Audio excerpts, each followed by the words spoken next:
Excellent. Well, thank you very much, and welcome to everyone who has taken the time out to join. Thank you to Mr. Jaffrey and to Mile for the opportunity. It's a privilege and pleasure. Apologies for the time issue. We were hooked on and connected at 1:45, but obviously something has gone wrong down south. So welcome to How to Cultivate Innovation through Relational and Integrative Leadership. Going to that first slide on some of the webinar concept outcomes. I've put in there concept because we don't have enough time to necessarily drill down to every specific idea.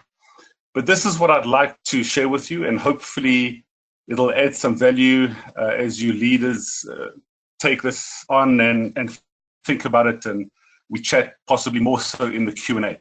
But the first one is to gain insight into the essentials of what relational and integrative leadership is and how it relates to innovation.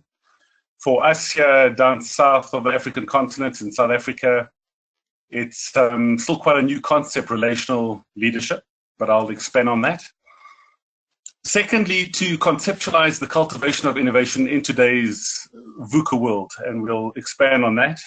The third one is to highlight the benefits when employees realize and release their innovative capital at work. And I'm pretty sure that's already taking place and happening with a lot of us. And then moving further to, let's just get rid of that. We're still having challenges. Then the next one will be to touch on ways to reduce what is termed relational tension and some of the costs that destroy an innovative culture. And then finally, to identify the preconditions for building strong and effective relationships and trust, which leads to more innovative, engaged, and motivated employees. So I hope to cover that. I'm going to be giving you as much as I can in 40 minutes, but hopefully I won't be losing you as well. So to start off with, I've got thought-provoking, innovative culture starter questions. And this is basically what I ask many audiences and different companies as well. And the first one is, what percent of your and your employees' day-to-day job is habit? So as you think about that, very often I get maybe 80–90% of our day-to-day job is habit. That's not a bad thing. In fact, if we didn't have the skill or the ability to learn through habit, we wouldn't be able to do our jobs. We wouldn't tie a shoelace, recognize people, etc. But you can obviously imagine with me, when our day-to-day job is maybe 80–90% habit and we're successful, we've learned good habits, it does pose a bit of a challenge for us to then slow down and to take time out to think and to have a look at what the requirements are indeed of innovation. Because anytime you innovate, obviously it's new information over and above your normal day-to-day job, and that requires more intense concentration, work, etc. So habit is good, but when we're operating so high, it's little wonder that we can blink and we've lost a couple of weeks and months, and we haven't changed much in terms of our functioning habit. Second question, how much time does your company, and indeed yourself, set aside to think differently and innovate? And I'll be the first one to tell you, well, in the space and the work that we do and in the world we live in, it's very little. In fact, if we don't deliberately and intentionally set aside time to think differently, to innovate, and to have fun with it, we simply won't do it. Third question, what percent of your employees' innovative capital is your organization currently tapping into? Again, just from my side, I would answer, well, very little. Again, it's pace, it's pressure, it's meeting objectives, it's performance.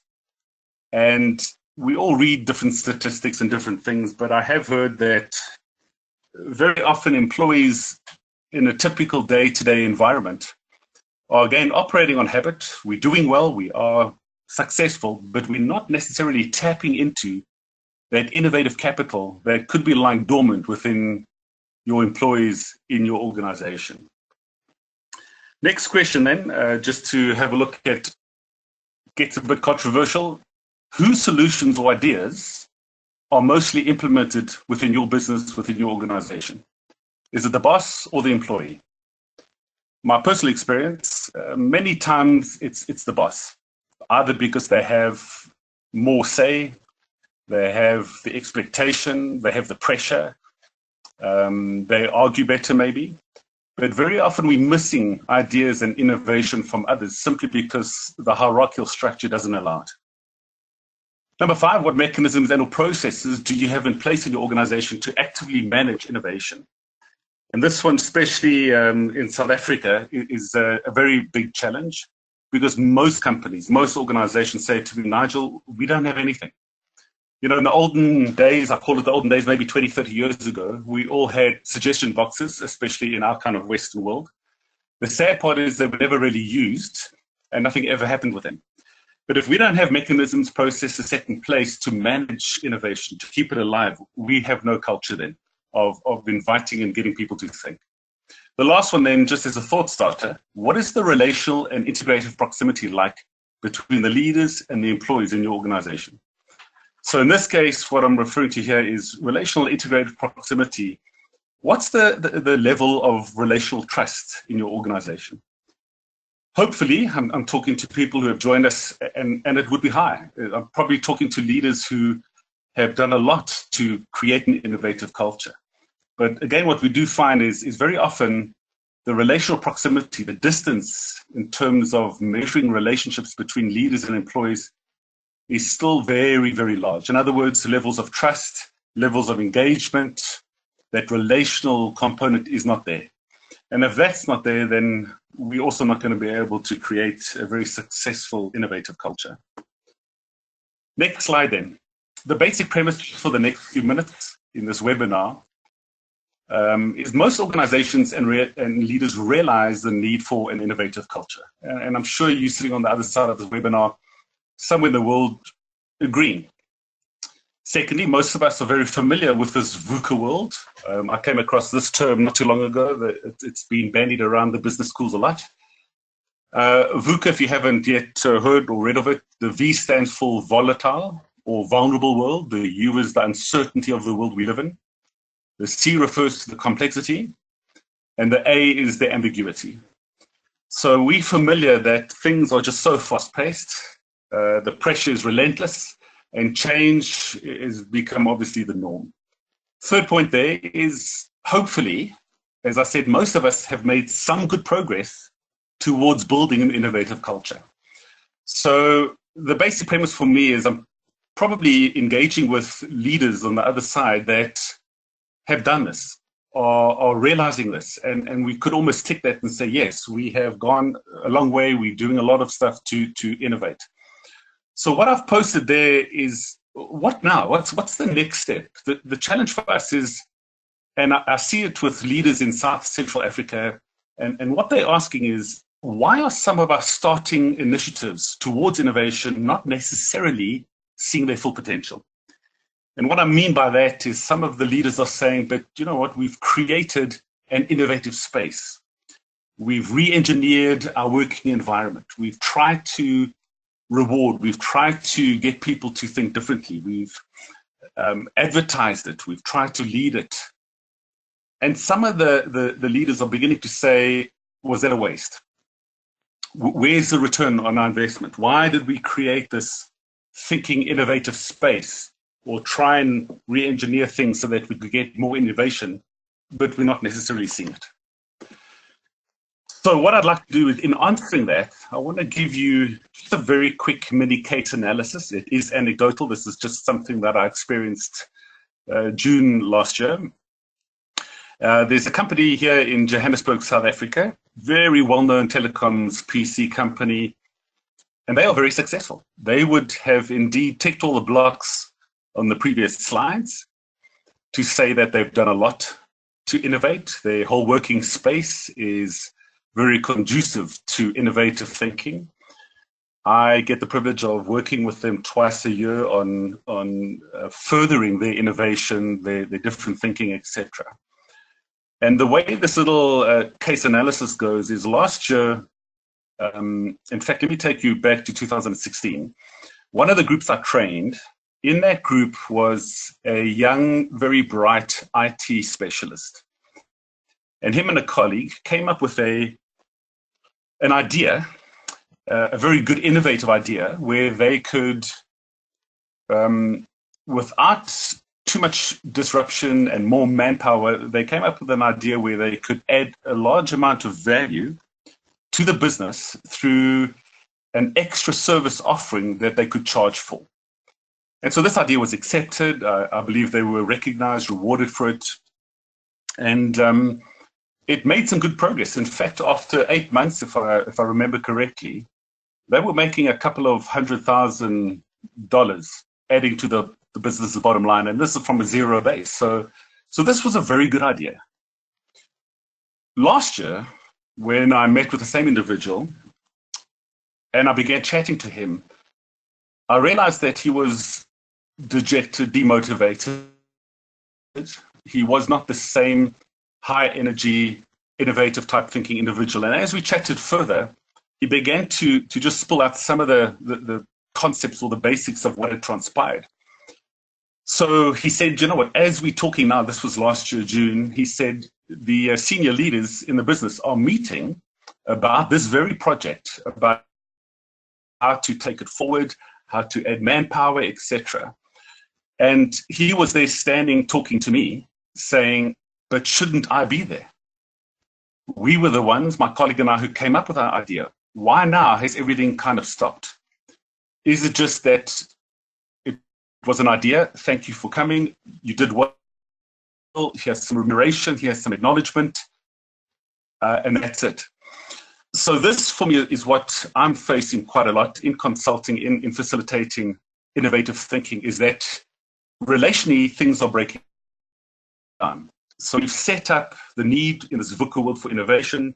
We've had a look at some of the things that we want to try and do to create culture. We're rewarding people, we're recognizing people. But somewhere along the line, we're hitting a bit of a let's call it a Grand Canyon in a gap of relational progress. So here's this individual saying, but that was our baby, that was our idea. And for the first 8 months, we were involved. We were part of it. We were setting it up. And yes, we got rewarded. But now what? We've been almost let go to go back to our normal day-to-day business, and the senior leaders and the business as a whole have taken this on. Now, obviously, there are a lot of pros and cons. There could be a lot of legitimate reasons for this. But it did get me thinking to say, so if that's how far we're getting, but questions are getting asked and people are hitting a bit of a dead wall, the natural default, sadly for him, was, why should I come up with another idea? So I want to just explore with you what we could possibly do then, in not just creating innovation, but using it to go forward in a longer term continual basis where we can get a culture going. And this is where I'm going to share with you some of the topics of relational leadership and integrative leadership. At the bottom of that same page or same slide that you're looking at, this is what comes up often. And this is what I call the principle of intention versus perception. Those senior leaders of that organization, the first thing when talking to them and the way they responded was, it certainly was not their intention. But it certainly was the perception of this individual that he was only good for the idea, and that was all. And intention versus perception is something that we're also trying to lead, we're trying to manage. And it's something that is very prevalent in many of the organizations I get to deal with. As leaders, you will know that we judge ourselves by our intention. And it's not necessary to say that, but I'll say it anyway, is our intentions are good, or else we wouldn't be doing them. We're trying our best, we're doing what we think is necessary. The challenge, though, is others will judge us by their perception. So intention versus perception is such a strong concept in the business world today. And just in this little anecdotal case example, the intention of the leadership was not to create this demotivated, disengaged person who's scratching their heads and looking for other places to work. But certainly the perception was there. So how do we measure that? Not measure it, sorry. How do we rather close that gap, reduce some of the tension and get that employee who really had good ideas back up to a place where he can, again, not only come up with innovation, but influence the rest of the company.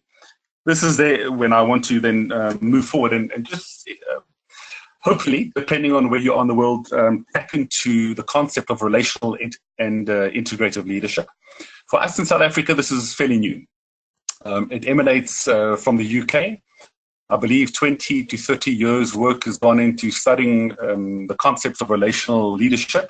But for us, I was exposed to it at the beginning of 2017, and I got trained on it and went through the license agreement, etc. But read with me on that slide. Hopefully it's not too delayed, if you will. There's little in business that does not hinge upon the quality of the relationships, and I think everyone would agree. The most important and often the most challenging task of a leader is therefore to cultivate healthy, effective relationships. The operative word for me there is cultivate. It's not a once-off. It's not just setting something in motion and hopefully it'll continue on its own momentum. Further reading, leadership and leading an innovative culture are intrinsically relational and integrative activities with a variety of tasks and ongoing personal connections. And I think what was evident in this little case study is, again, the ongoing. In our complex, ambiguous, fast-paced and vulnerable world, relational leadership has never been more relevant. Multiple networks of relationships exist within any business, concern, sector, or society, private and professional. How well those relationships are working directly affects quality of life and the success of organizations, and in this case, obviously innovation. The relational integrative leader works hard to establish positive relations with key stakeholders within any context, especially when cultivating a culture of innovation. Let's go to the next slide. What it means then is, and I've taken the liberty on behalf of relational analytics and just had a look at, so what are the 5 domains that relational leadership looks at? And I've worked it forwards and backwards. So I'm using it to have a look back at this case study and some of the challenges that companies are facing regarding cultivating innovative cultures. So this slide just refers to this relational leadership approach is based on 5 broad domains of relationship. And for each of these, there's a main mechanism of influence. So I took these and I went back and did a bit of a post-innovative analysis on that example I gave to you. And the first broad domain is communication, the way in which contact is made, including the choice of medium of communication. Very simply put, that can be used in a variety of ways, but I used it to say, what happened then in this case study? And certainly communication stopped. It was initial, it was motivating, it's come up with ideas, they came up with ideas, but sadly the contact of communication waned to such an extent that these guys were left out. The second one linked to that is the storyline, is the time span over which these contacts take place and the way gaps between them and transitions are managed.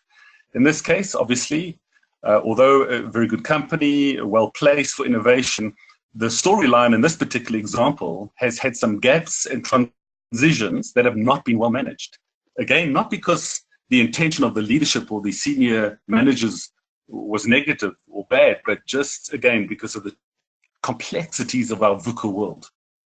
The third key domain for me, information, the opportunities to gain greater breadth of knowledge through a variety of sources and context. It's easy to say now as a post-analysis, but in terms of information, it would have been great, and I'll allude to it a little later, if those 2 guys that came up with this original idea were a continual key part of that whole project. And I'll expand on why that would work, even though they're in a relatively low-level position. But information would be to keep it going, to keep it open, not to close doors and not go to a high level because it's become a good revenue opportunity for the company, and now it heads up the rank order. Power, the use and distribution of power. This would be a fantastic opportunity to give people an opportunity to, without being promoted into management. So I'm not sure again about your neck of the woods, but I know in South Africa we have a small pool of jobs available with a massive pool of people that are desperate to get in. And very often the feeling amongst clever graduates, people that have started out in business, is we've got to become managers, we've got to get into leadership. but there's just no positions available. There's just not that beneficial opportunity. And the one way power can be used here, and the distribution of it is even though these two gentlemen who came up with this idea in that company were IT specialists, what a wonderful way to give them responsibility, authority, and to empower them to become the leaders of this project for as long as it may continue or need to function. In other words, identifying other innovative opportunities for people to have delegated work over and above their normal day-to-day job. It keeps the motivation up. It keeps the interest up. They feel that they are contributing far more than just at whatever level position they were. Now, again, there would be complexities. There would be things to consider. It would have to be delegated carefully. Accountability, responsibility roles, etc., would need to be all sorted out. But in our world where management structures are becoming a lot smaller, we've got re-engineering, we've got restructuring, downsizing. It's one of the best ways to take people and say, you know what, together with us, let's have a look at the power, let's use it. And then the fifth one, the purpose, the ways in which difference is both valued and managed. And for me here is this little case study. It started where there was a clear shared purpose, but sadly, things dwindled or kind of, again, not intentionally, but they whittled away. It became something that was non-existent. And instead of differences being both valued and managed, the difference became a difference between us and them. And you'll see that in another slide further on. To give you a little more about this relational leader, this is what it's about for me. If you and I, and I'm sure many of you are doing it, but if we can focus more on what this relational leadership looks like and the effect and impact, it means a continuation. And in this case, it's the continuation of creating a culture that's not just setting a few things in motion in policies and procedures, but it's a continued relational, interactive, touch-based, well, base word is culture, that going forward, so that everyone is actively involved. So read with me there, please. Measuring the relational leader's effect and impact on relationships, levels of trust, and other areas has a direct correlation, obviously, on the cultivation of an innovative culture. Again, operative word here is cultivation. It's not once off. Innovative culture is something that this is how we do things. And in this, and you can always go and do some further research on relational analytics, relational thinking, or relational proximity. But to measure this, a relational proximity framework is used as a measure of the distance in the relation between people or organizations, which determines how well each engages with the thinking, emotions, and behavior of the other. And again, just to stop there quickly and to have a look at those three things, the thinking, emotions, and behavior of the other. So I haven't yet, but I hope to go back to that same organization where I mentioned that example and to actually test what is that relational proximity? How close are especially these two individuals, but how close are the rest of the people, or how far are they in terms of engaging well with their leaders when it comes to thinking, emotions, and behavior? For the thinking, has it become where we were thinking together, or as I said previously a little earlier, is it now us and them? From an emotional perspective, we all act and buy in emotions. We're not allowed to usually bring emotions to work, but we do anyway. And we know that at the best of times, emotions hijack logic. Without a doubt, emotions hijack logic. Where we want the mind and the hearts of people, in this case, the negative has been that the emotions are now negative. The feeling is of almost betrayal, of being left out, of is that all it's worth? And obviously that has a direct effect on the behavior then of these two individuals. Sadly, it's reinforcing some of the challenges we have certainly in South Africa about, okay, well, now the seniors will take it, the hierarchical managers will take it, it belongs up there. But those things are key. So let me ask you, just as a rhetorical question, how would you think the relational proximity is like if we had to measure the distance in the relationship between your people and organization, different departments, especially on how well each engages with the thinking? Is there succinct and synergistic thinking between your people and you? What about the emotions? What type of emotions are you seeing? Are people engaged fully with their hearts and minds? And then obviously, what is that behavior? We can always walk into any organization, and you know this very well, I'm sure. And just by observing the behavior, we can translate that back to the emotions and the thinking. So this for me is paramount, and that's why I've linked on to this relational leader. I'm not an expert on relational leadership per se, more on innovation, but this is what we're starting to see, is that the disconnect is happening between the old, if I can call it past thinking, the disconnect of emotions, and the lack of inclusive behavior, with the result that people are saying, well, yes, we've got a space to think and be innovative. Yes, you're rewarding us, but actually we're working at two ends of a continuum that are not productive. They're not working together.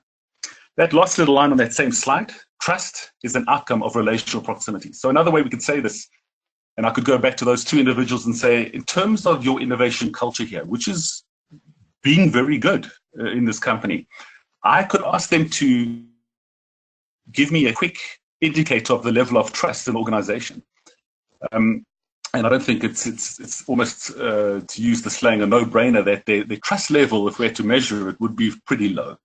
And if the trust level is low, the obvious subconscious question for any person in any culture is, why then should I volunteer? Why then should I try? Why should I even go through this process if this is the thinking of the organization that I'm going to get left out? If this is the behavior of leaders when we're trying to engender positive, productive ideas and thoughts. So the next little concept, having a look at some of the outcomes I wanted to achieve, is just having a look at almost a bit of a quick exercise on rating, having a look at cultivating or killing an innovative culture. And a couple of these things I've also pulled from some of the relational analytics, but let's have a look at them. Identity, and it links back to that same case study, to the slides I've just gone through. But are you hearing as a leader or seeing the identity in your organization as a we or a them and us? Because already you'll see it in the thinking and behavior. What about goals? Shared and overlapping, or divergent and disconnected?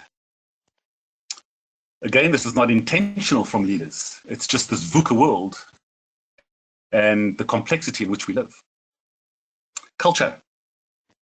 Are the assumptions, ways of thinking and working synergistic and unifying?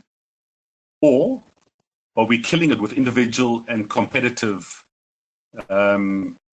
ways of thinking and working? Still today, I find, and I know it's also sometimes controversial and provocative, but there's still too much competition, especially in some of our organizations, South Central Africa. And people still go by the old adage that competition is great, it's good.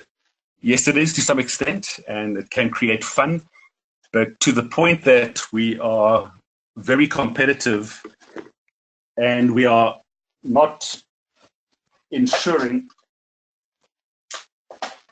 Sorry, I'm just making sure we get power there. So I missed you there for a second, apologies. But competitive to the extent that we're breaking down, we're not synergistic or unifying, just becomes a underlying, it's me or nothing culture. We'll make sure we make our budgets, our bonuses, etc. And it actually has a very diverse, well, not diverse, that's the wrong word, but a divisive effect within companies, etc. Moving on further, if we have a look at performance, things get done, bigger things than any one individual could achieve alone. That is paramount. When we're looking at cultivating an innovative culture and we have this relational leadership and it's positive, we find that people who are innovative are spurring other people on. We're starting to get the culture going. We're starting to see the tangible and intangible benefits, which I'll cover in a few seconds. But what we realize is no matter how clever, no matter how educated any one person, leader, subordinate may be, when we have a collective group all thinking innovatively working together, it achieves faster, better, bigger things than any one individual or department could achieve. The killing part of that is the silo mentality with poor communication. Rework, business as usual, and the word I couldn't quite get out earlier was this divisive impact and effect on the business. Drawing to a bit of a close in the last few minutes, the benefits of an innovative culture. Again, I'm probably preaching here to people who are converted on these ideas. They know this and they understand it. But I've put in bold the intangible ideas, or benefits rather, sorry. Tangible benefits, those are easy to measure and quantify. So we hope that our new ideas, our new ways of working will help us in terms of our productivity, decreasing cycle speed times, faster processes, delivery, manufacturing, sales go up, etc., etc. All those things that are traditionally easy to, or relatively easy to measure. And that's been like that for many years. What I want to just focus on quickly is, and why I've bolded this, is the intangible benefits. Very often, we see intangible benefits that sometimes outweigh the tangible. So if we can get and create an innovative culture with this close relational and integrative leadership and proximity, we start seeing people who are, when they're close to the origination of an idea, they are more likely to act on it. We are starting to see better communication. We're starting to see people who are getting up to come to work because they enjoy it. They look forward to it. We're seeing people that, regardless of their status or their hierarchy, are all experiencing similar rewards, recognition. We're seeing, I think I mentioned, I don't know if I did, but communication improve. Those intangibles are sometimes so far reaching over and above the tangible that they themselves spin off with further innovation, with further ideas. The other thing that I want to just touch on is that when you get this culture, this innovative culture going, your idea generation starts snowballing and it becomes exponential, which is fantastic. The other thing just to mention is, even if somebody's idea is not taken, the fact that all of us are contributing creates momentum. It creates this long-lasting positive vibe. So there are many, and I didn't even want to put them on the slide because it'll kill the slides, but intangible benefits could very often be far more worth their weight in gold or oil, if I could say it that way, for our region, than the mere tangible benefits, as it were. So what then what do we need? What do we need to do? I think that sentence doesn't quite make sense. What then can we need to do? So that's a bit of a mistake. Apologies for that. What do we need to do to cultivate a culture of innovation?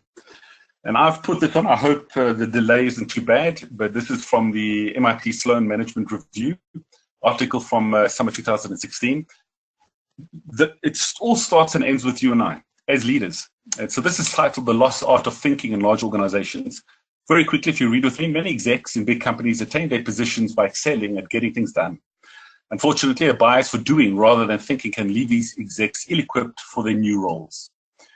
Reading further, if you ask managers in a large organization to approach a strat business problem, their focus often quickly narrows to proposing solutions.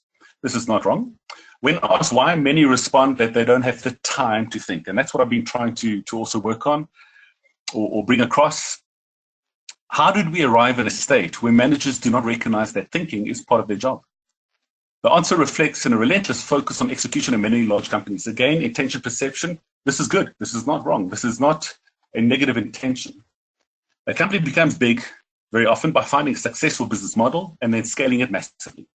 This necessitates building a finely tuned system with highly standardized processes. To get promoted in such an environment requires an almost singular focus on execution. In other words, it requires action more than thinking. And that's what a lot of our South African companies are kind of defaulting to. It's clever people, it's working at habit, it's working at pace, it's not slowing down, and it's action, action, action. However, once execs are promoted to a senior level, these new business leaders must be able to think strategically. And I'm using strategically synonymously with thinking differently, with innovation. Ironically, the very skills and execution that led to their promotions often make these execs ill-equipped for their new roles since their strategy thinking muscles have withered from disuse. That's quite a lot to swallow. Again, it's just one article, and we can debate, discuss it. But I think for me, what I'm seeing, just some of the experience on consulting in this area, is that people are getting promoted and we're defaulting to a similar thing. What does it mean then? This is, I think, my last slide, so we're looking at good timing here. How do we as leaders cultivate a culture of innovation? Well, the one thing I'd like to put forward as something to think about and chew on is to measure the levels of trust and relational proximity in the organization. And just to stop there, it doesn't matter what we kind of do from an engineering perspective, from a structural kind of making places to think, et cetera, and making it nice and having space to think differently. But if the levels of trust and relational proximity in our organizations are negative, it doesn't matter what we do, we're going to struggle. So it starts with relationship. Just that same first point, reduce relational costs. Poor working relationships cost time, but no one is actively measuring and counting the relational costs and time costs of their working policies. So before we look at this innovation and culture, let's have a look at what are the relational costs, time costs of our working policies, the way we hire people, change management, rework, tension, demotivation, communication errors, wrong perceptions, staff turnover, absenteeism, etc., all of which impact innovation. So for me, the building block to cultivate and to farm innovation needs to have a look at what's the relational level, what's our proximity with our people, what's the levels of trust. Then we can move on. Number two, we can make time and space for thinking differently. And to you leaders listening, we have to make time and space. If we don't manage it and put it into a schedule, it's not going to happen. Thirdly, to ensure alignment and common goals, I could spend a day with you just having a look at very often how we've got so many different departments, different business functions. And yes, of course, there are sub-goals and different visions and focus points. But if I walk down the corridors or the plant or manufacturing divisions or the sales marketing departments of different companies, and I ask them, listen, what's your vision for this project or for this whole company? Very often, people can't give me that vision. And I'm not talking articulation. I'm just talking they can't see it. They don't know what it is. And we've got fragmented, misaligned, unshared, if that's a good English word, visions and focus, which is destroying people's ability to even know why they're doing things. And of course, they'll default to habit. Fourthly, we need to educate through different thinking tools and methodologies. So that's our whole element on its own, but making time and space to think differently is a great start. But there are tools, there are books, there are lots of things to get people to think differently. We need to start doing that. Fifthly, ask insightful and thought-provoking questions. We want to tap into the human capital. Space kind of eluded me there, but the best and cheapest form of competitive advantage is when you and I have a look at our existing people, systems, and processes and seeing where we can improve them before we spend a couple of million advertising or moving out. So I just want to say that again, the cheapest and the best form of competitive advantage is having a look at our existing systems and processes and our people, tapping into that before we sometimes think that our competitive advantage will come through advertising or acquiring something, etc. on the outside. And that comes from Dr. Edward de Bono, if any of you are familiar with his work. And lastly is to assign innovative projects with accountability and responsibility, and I've put R&R, that's recognition and reward there. And I touched on this earlier, is when we're assigning innovative projects and we're taking people who might not be managers, but they've come up with ideas, let's give them the project, let's assign it to them, and let's give them accountability, responsibility, and by virtue of that fact, succession planning, talent development, a whole host of things will go along with that. So I'm aware that I've spoken pretty quickly, and if my time is correct, Mr. Jaffrey, it's like 35 seconds left. So thank you for your time and for joining this webinar. I think more learning will come through the Q&A. So I hope you've been able to hear and to see clearly. Apologies again for the connective issues in the southern tip of Africa, and over to you, Mr. Jaffrey. Thank you very much, Mr. Smith. I'm glad that we are finally connected and we're able to deliver this webinar. And now, folks, we are open for question and answers. So if you have any questions, you could either insert it in the question box or you could equally raise your hand. There's a hand icon available on the console. Please click on it if you want to speak directly with the speaker. Let me go to the question box. There are a couple of questions already posted, being the first one. What practically can my organization do to begin creating a culture of innovation? All right, probably one of the most important questions. So practically, if any of you have heard of or know the work of John Kotter, he's a Harvard business professor. And it starts with leadership. So we've already kind of alluded to that, but it's getting the leaders on board. And if the leaders are committed and you have that foundation, it's one of the most important and beneficial things an organization can do. That's in theory. The practicality of it is to start bringing it into everyday application. So whether it be alignment in your policies, procedures, but practically it would be literally saying, let's take time and space out to think. I've had a few companies that when they've had weekly or monthly meetings, instead of just having the traditional meetings, they've set aside time to say, you know what, this is our focus point. Let's think about new and different ways of how we could solve this, achieve that, change that. So practically, Mr. Jaffrey, to answer that question is very simply, but literally, to schedule time and space to be able to think differently. The one reason linked to that why a lot of people maybe try that and then put the brakes on and stop it is because often they think, oh, but if we come up with these ideas, we have to act on them. No, we don't. We just want to get a culture of thinking where people can come forward with their ideas. The second practicality would be is internally on a company intranet is to begin by having a portal or some mechanism or process where people can share ideas. It's not just for a competition's sake or reward and recognition, although it's very important, but sharing of ideas.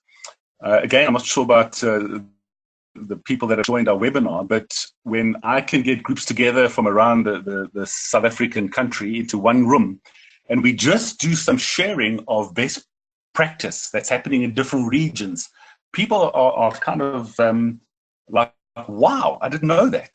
So innovation, if I could just say, is a continuum. When we talk innovation, it doesn't mean we're going to come up with the latest, newest, fantastic tech device. Innovation very often is just simply small incremental changes, asking questions, having a look at doing things differently. Another one would be to train up facilitators that can facilitate sessions like this. So maybe not every leader or manager is necessarily skilled in facilitation, but to get your training departments, to get certain people, if you've got them, just to come and facilitate thinking. Obviously, the practical tools and techniques. So I have reference to Dr. Edward Bono. I've had the privilege of being trained up by him on these lateral thinking tools and techniques. But there's a host of information on the web that is freely available to have a look at what are the practicalities of just getting thought starters. And another practical application would be to definitely recognize and reward. And then to start championing the idea, to have some champions of, we talk about change champions, but these can be innovative champions, where we can take ideas, we can display them. Obviously, they have to go through a whole process of being evaluated and edited and kind of fashioned into what we need. But the practicality is actually quite simple, but it is a case of moving from a level of interest to action. But number one, to answer the question in totality, would be it's got to be leader-driven. It does mean we're going to do things over and above our normal day-to-day job. It does mean that yes, there will be risk. We might have to do pilot studies. And anytime you take a strategic initiative, it is kind of more work. But when you have people that get into the culture of doing that, and they can use normal time, I don't think I have the time, but very quickly, one example we had here was a manager of in a massive warehouse where he had 20 people reporting to him, floor level, not necessarily educated staff. In an hour's meeting, he simply said, for 10 minutes, let's do some thinking. Just by engaging with these people, that's it. He didn't have any kind of formal training, They came up with an idea that changed the way the business moved, and they made a good load of money to add to that department. So it's practical, implemental things. There's nothing perfect about it, but the best thing I can do is jump in and start it if indeed you haven't got anything in place. Thank you very much. Just looking at the clock, so we're pressed on time, but let me take just two quick questions quickly. One from Mr. Mark Brown. The question is, if you're new to an organization and full of ideas, how do you get through a middle management layer that steals ideas and you begin feeling left out of the loop? Mr. Brown, that is probably one of the most important questions, and we get it here as well. I'm not sure where you're from, but there's no easy answer. So let me give you the reality of what we've experienced. If you are facing let's call it a corporate culture, where we call, a cultural itis. In other words, there's inflammation in the organization where power, ego, arrogance presides, and you've got middle-level managers. You have a difficult job ahead. Let's be very honest. However, you sincerely believe and feel that people would listen to you, that you could then engage with some other mentors, senior people, including left and right, maybe down and up. You can start slowly by introducing these things. What we do see is very often companies that need this are the ones that are kicking against it. So my just personal advice here would be, have a look, think on your own, and do a checklist for yourself and ask yourself, is this possible? Would people work with me? Would it be beneficial? Do I see an opportunity to actually influence up, left, down, right? Or are the answers to those a definite no? If they're a no, then they might lose a good employee. If you believe in the company and they've employed you for things, and another thing I say to a lot of people that have been on a training program is, why did they send you?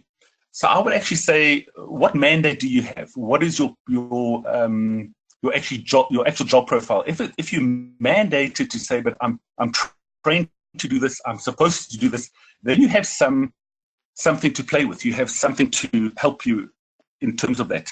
Another thing would be, obviously it won't help here, but I very often say to my audiences, blame me. Why are you on the training? Why are you on the webinar? It might mean a very subtle way of giving information, sharing things with people to get them going. But I think the big question is, sincerely, what's your belief? Do you see that there's benefit? Is it worth risking some things, getting a coalition with you, other people that believe the same, and starting small and influencing up? It is possible. If the rewards are there for you, I would definitely give it a go. If you're saying to yourself, there is no ways this culture needs to change, then that sadly will have to change from the top. And that might be something out of the ambit of your possibility in the short term.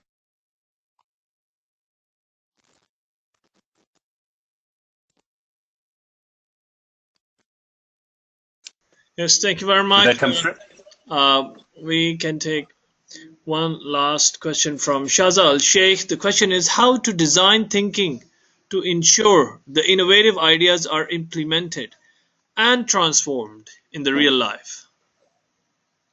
Okay, that's a beautiful question. And the reason why is because you've alluded to something that I would have liked to have said, but I've left it out. I've forgotten it. So thank you for that question. And it goes like this. The number one reason, statistically researched worldwide, why any idea or strategy fails is because of a lack of implementation. So your question is actually highlighting that. In other words, what we're talking about here is, with our culture of innovation, it's not just about ideas. You're very right in saying there has to be an action plan, there has to be a separate strategy, there has to be different initiatives. To answer you, it means then that the next level or levels down after, let's call it idea generation, means how are we going to measure, how are we going to implement, how are we going to test, who's going to be assigned to it, how are we going to reward. It has to become part of normal business then. So again, just looking at innovation, the different strategies, I think where you're coming from is a lot of people are getting, what's the word? They're probably getting disillusioned with innovation because actually we're seeing nothing's happening. So when we roll out any kind of initiative, training program, etc., I've just spoken to you about creating the culture, but a huge part of it, to your question, is how are we going to test it? In what sector are we going to test it? How do we need to shape it? What are some of the resources we need? How are we going to pilot it? How can we then take the learnings? How can we improve it? Who are the stakeholders that need to be involved here? How do I convince them? How do I get them on board? And there are a good couple of steps, which we don't have the time for now, sadly, but there's a lot of things that we can use as a checklist to say, we believe in this, we can strengthen it, let's try it here in a small way, let's use it as a pilot, let's test it in this scenario, and let's build on it before we launch it into the masses. Again, a lot of people are saying to me, Nigel, that's great, but last time I mentioned this and we tried this, it just didn't work because no one was committed. Lastly, just on this point, one of the best ways is to then make it, as I said, business as usual. If we're going to create this culture of innovation, let's take these ideas and incorporate them into our performance management, into our KPIs, and let's make it as important and a priority as our normal business, especially when we, in this VUCA world, are needing to be innovative. So it takes a lot of management involvement, it takes leadership, it takes bringing it into daily life and business, but I would suggest that you start small, you get a guiding coalition, you have a very good business case for it, you have a very good vision for it, you get people to work with you, and small incremental baby steps before launching into something. I do also get the sense, just in our neck of the woods, that especially, and I say this with all respect to older generations, they very often think, oh no, we can't do this idea. They get cognitive dissonance to something during the initial innovation stage or idea generation stage. And I think what could also help you is to go to people like that and say, you know what, we're just generating ideas, we're just thinking. It doesn't mean we're going to implement this, because I have found that maybe the older generation type of people, as great as they are and as necessary as they are, sometimes think, oh, we could never do that, because they've been ingrained in the business process or a way for the last 10 or 15 years. So it's paramount to go and, in fact, for you to facilitate the process and to say, listen, this is just idea generation. This is what's come up. Doesn't mean we're going to implement this, but can we have a look at this? Can we have a look at maybe allocating resources?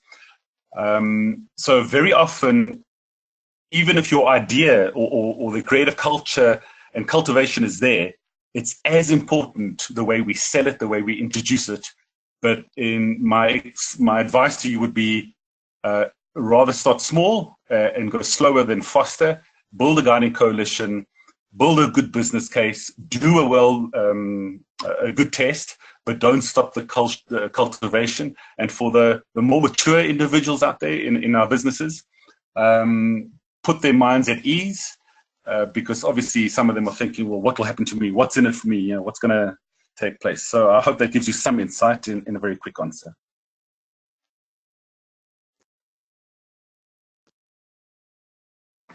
Thank you very much, Mr. Smith. That really brings us towards the end of the webinar. As I'm looking at the time, we're pressed on time. So any quick concluding remarks that you would like to give before we dismiss that?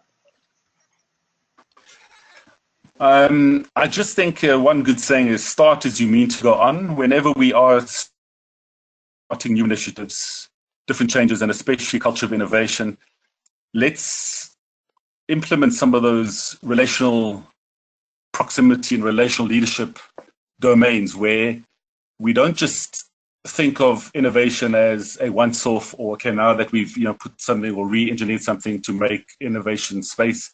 It does mean a relational connection. It does mean taking innovation as a culture from concept all the way through. It does mean continual connections, touch points. So it does go against the grain. When we try to get innovative culture, it's new, it's different, it can be very scary. But by far, it's one of the most rewarding things that a company can get right, is when people are committed, they are involved, they're motivated, energized, And it's not so much about the ideas, but the culture is one that will never look back. And your tangible and intangible results will be far above what you could expect. So, and especially in this VUCA world. But I want to just say thank you, Mr. Jeffrey. Again, apologies for the connection issue at the beginning. But yeah, thank you for the time and the privilege and just of being able to share with you. Appreciate it. Thank you very much. Once again, I really want to thank you on behalf of the Madinah Institute for Leadership and Entrepreneurship for taking the time to deliver this live webinar. And with that note, I would like to end and conclude. So you all have a good day, good afternoon, good evening, wherever you're calling from. Wassalamu alaikum wa rahmatullahi wa barakatuh. Thank you very much.